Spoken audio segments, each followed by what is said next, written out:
Hi friends, நம்ம ஆடுங்கள்லாம் மேயறதுக்கு போயிட்டாங்க. சாயந்தரம் மேய்ச்சலுக்கு அவங்க தான் ஓட்டிகிட்டு போயிருக்காங்க. ஏன்னா நமக்கு வீட்டில் வேலை இருக்குது. காலையில் இந்த கொட்டாயம் மட்டும்தான் கூட்டியிருந்தோம். இப்போ இந்த கொட்டாயை கூட்டுறதுக்கு ஆரம்பிச்சிட்டோம். அப்புறம் இன்னும் அடர் தீவனம் அள்ளி வைக்கல. அது ஊறிக்கிட்டு இருக்கு. அது அள்ளி வைக்கணும். ஆடுங்கள்லாம் வரத்து கட்டிக்கும்.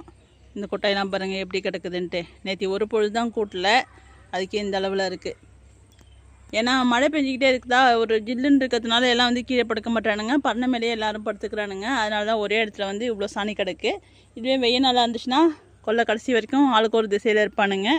அவ்வளோக்கா சாணி கிடக்காது. நம்ம ஒரு 3 நாளைக்கு ஒன்று 4 நாளைக்கு ஒன்று கூட கூட்டிப்போம். மழை நாளுங்கிறதுனால ஒரே இடத்துல படுக்கிறதுனால கசகசன்னு இருக்கும். அதனால் மழை பெய்யறப்ப மட்டும் டெய்லியும் கூட்டிடுவோம். நம்ம இப்போ கூட்ட ஆரம்பிக்கலாம். இது வரைக்கும் தான் கூட்டியிருக்கோம். இன்னும் அந்த இடத்த இவ்வளோ தூரம் கூட்டணும். இந்த இடத்துல வெறும் கள்ளக்குடியாக கிடந்துச்சா, எல்லாத்தையும் சுத்தம் பண்ணதுக்கப்புறம் இங்கேயும் படுத்துக்கிறானுங்க. எல்லா இடத்தையும் கூட்ட